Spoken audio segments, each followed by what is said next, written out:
What's up, y'all? CityTheBeatMaster, and we back again with another video. Today we're just gonna get into a beat that I made. I wanted to show you just the process that I did step by step.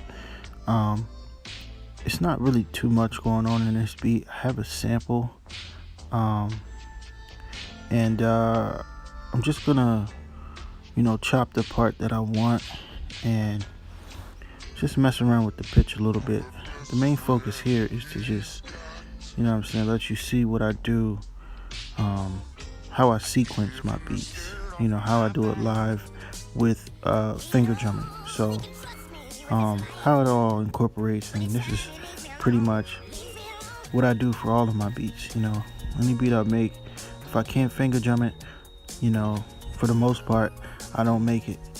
So everything derives from finger drumming, and it ends in a production. So first thing we're going to want to take a look at is our sample. So I'm just auditioning that right now, and I'm dubbing this video because I actually recorded, you'll probably see in the little box up there, I did actually record my voice. I used my phone, and when I finished the video, after I looked at it, everything I had said and recorded into the phone, had overwritten itself. So, once I was done the whole video and I looked at the phone again, there was no audio. So, just dubbing the video now, and that way you don't have to keep listening to the same sample playing over and over and over again. So yeah, just a little quick, nice little sample. I actually got this sample from a rapper. It was a I don't think it was a project he was working on. He would just send me certain samples that he liked, and see if I can make a beat out of it.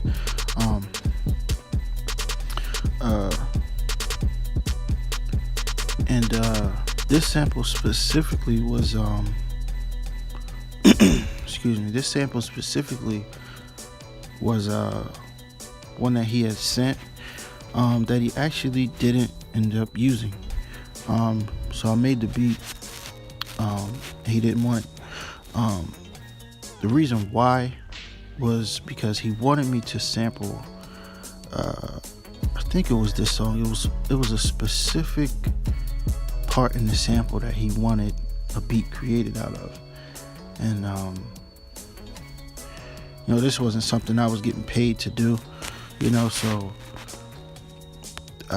in that respect, once I heard the sample, I fell in love with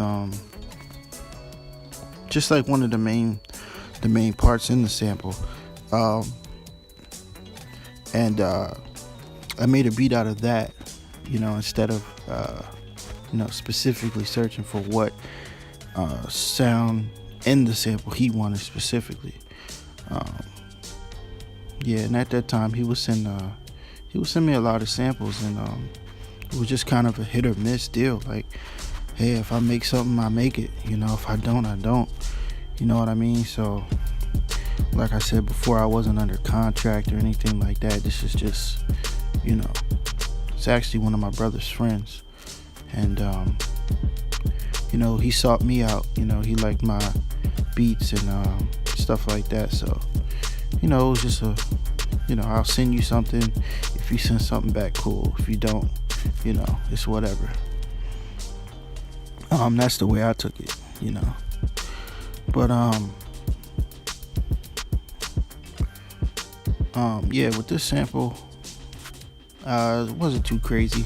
Just like I said, I picked a part that I liked, and I really thought that the drums would stand out in that part specifically, and I kind of just built the whole beat around that. So today, we're just revisiting that same sample, and we're just gonna rework it, pitch it up, pitch it down, just see what I could do with it as far as the live performance. Um, yeah, and that's pretty much it. Um, so right now I have a snare that I'm auditioning. It's kind of like a fill-in snare, and I trying to turn off the delay. There's a delay on it, so I just turned that off really quick, and that's gonna help the performance sound a little bit cleaner. And that snare, you won't hear it repeating in the background too much. So now it's just gonna be a little bit more cleaner, and it's gonna fit the sample a lot better. I know you guys like these types of videos, so just let me know if you want me to keep making these kind of videos. I do plan to keep making them, but I just love your feedback, so just tell me just tell me, what you like about the video, what you don't like, what you want me to add to it. Yeah, just feedback on the video, because I'm going to make a lot of these videos, and I have a whole series, and I'm actually going to be doing a vinyl series too. So I'm going to be sampling from vinyl, just like you see people do on, those producer shows like Mass Appeal, Rhythm Roulette. That's one of my favorites. You know what I'm saying? Then you got the guys who produce over at Machine Masters, their web series, just stuff like that. I'm going to try to get into. I know you guys really want to see it, so, and it's from a finger drummer's perspective, so the way I create beats is just totally different from what anybody else pretty much does. So that's going to be coming. So one of the tricks to how I make my beats is the sequencer has to be very, very on point. I mean, like down to the T. So what you're seeing me do right now is just trying to get that sequencer, that BPM to match what I'm going to be doing live. Because anytime you're dealing with live performance and recording, the sequencer, if it's running too slow or running too fast, or it's snapping your notes too quickly or too early, or too late, when you go to play it back, it's not going to sound how you performed it. So that's just the, ongoing quest to find the right, tempo. And you have the tap tempo button. I don't really like to use it too much because, for one, I think it makes things too easy. Because I find when you don't use it, you start to pay attention to, the beats and the bars, and you start to understand, hey, if I play this way, I'm going to be around 100 BPM. I'm going to be around 102.5. You start to pick up on what you're doing without hitting the tap tempo. I think it's just a way to learn about what you're doing versus, just pressing the tap tempo and have the computer doing it for you, so yeah. So you could do the tap tempo, that makes things a lot quicker, but even still, if you're doing it with a mouse, you're gonna get, like right now I got 106 BPM on a dot. If I do it with the mouse, it's gonna be 106.32 or 56 or something like that. So you're still gonna have to adjust it, even if you do press the tap tempo button. So I kind of just start off, it actually started off as like just a habit. Like I just wouldn't use it. That's probably goes back to the way that I taught myself how to produce, and just what I learned that worked for me.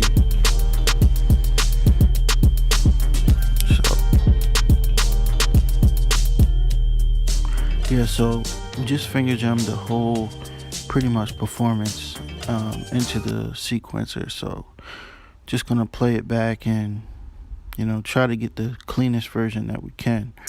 And once I get that tempo locked in, the rest is easy.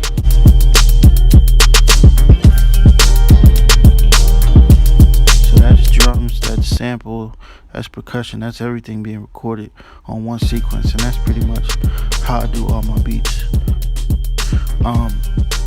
If I record a sequence and I only want to use certain pads, say I'm using pads 1 through 8 on bank A, and I don't want to use pad 9, 10, 11, 12, 13, 14, 15, 16. I want to keep those empty.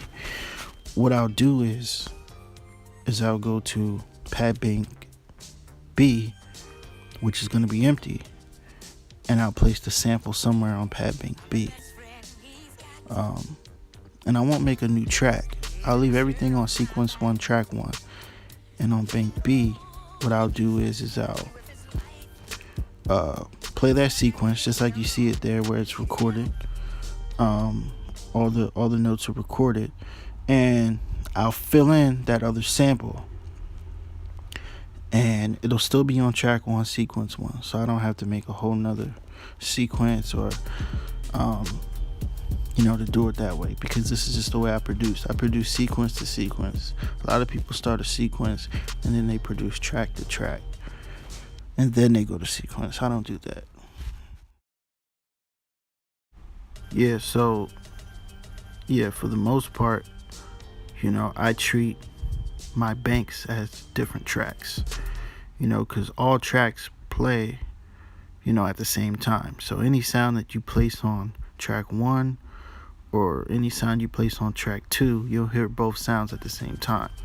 So, I just treat bank A as track 1, bank B as track 2, bank C as track 3, and so on and so forth. So if I sample a track, if I sample a song and I have, 30 chops to one song, I'll put the main finger drumming layout on bank A, and then I'll put my 30 chops on bank B, because I only got 10 fingers. I can't trigger 30 different chops, and finger drum at the same time. So if I'm working on a beat and I'm finger drumming and that's my inspiration for that beat, when I go to record it, if I'm adding in chops later, or if I have these elaborate chops that will make up, my sample as a whole, before I pre-record all the chops together and then throw them into the finger drumming performance as one sound, what I'll do is I'll record each chop individually, as it's supposed to go on a different bank, like a bank B.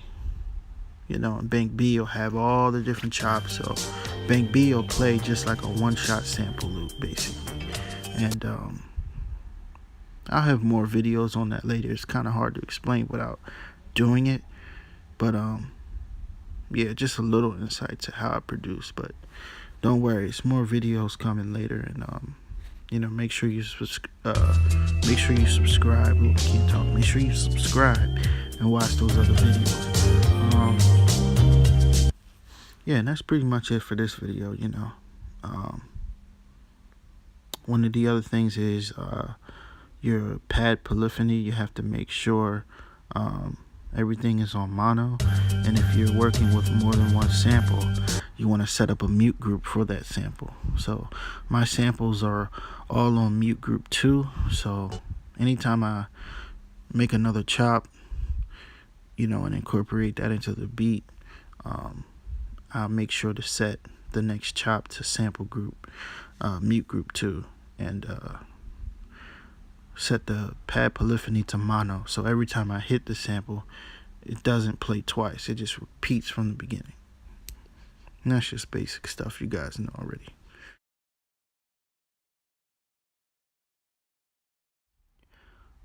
So that's pretty much it for the beat. Like I said, make sure you have your mute group set up, your pad polyphony set up, and your tempo, and you're ready to go pretty much. More in-depth videos on how I chop and how I create my finger drumming routines and tutorials coming up. Make sure y'all subscribe.